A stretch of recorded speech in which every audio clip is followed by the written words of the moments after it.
Okay, we are here today. We're going to interview Miss Elliott. She is the counselor at Afnorth International School, middle school and high school. And how do you register for classes when you first get here?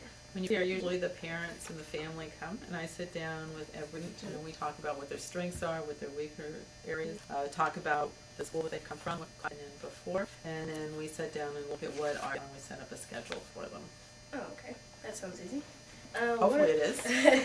What are the required classes for students in 8th graders? For 7th grade, we have math, science, social studies, PE and health, and then every 7th grader is required to take a studies class where they learn organizational skills, and then we have something called seminar. So there's 8 blocks that they have.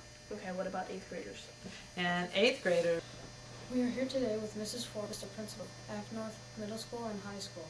I'm here to ask the question, what kind of problems do we have at this school? Well, Ian, I don't see a lot of problems at this school, not a lot of major problems. The biggest problem I see is students who are not getting to class on time and students who probably haven't read their student parent handbook and aren't following rules. I do really have problems with students, and either the teacher, the counselor, Dr. Grooms, or I talk with them. Usually that takes care of the problem. Occasionally we have to do other things like we did last week in middle school, keeping everybody in at lunchtime because some of the middle school students were having problems following rules. Mm-hmm. This week things have been much better, so I don't see a whole lot of problems here. Do you see any? Do you think we'll have to go to lockdown?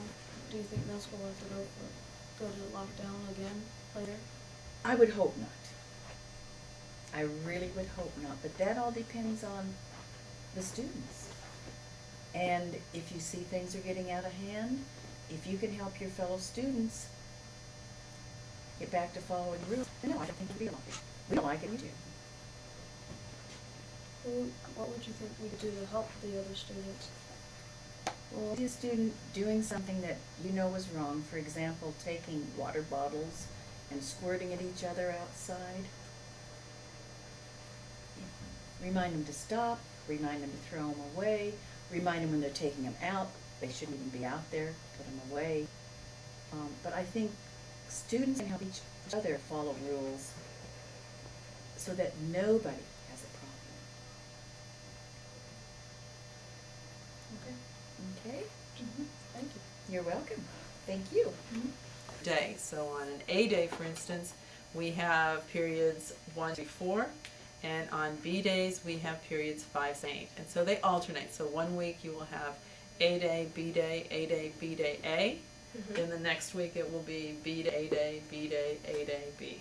Okay. And so we have A weeks and weeks, and then it's just a little hard to keep organized, but the students do much and the parents do with it. Okay, thank you. Mm-hmm. Okay, we're here with Dr. Grooms today. My name is Denise, and we're going to ask him a few questions. Dr. Grooms, how does this play? Well, Denise, we handle... Okay, we're here with Dr. Grooms, the assistant principal.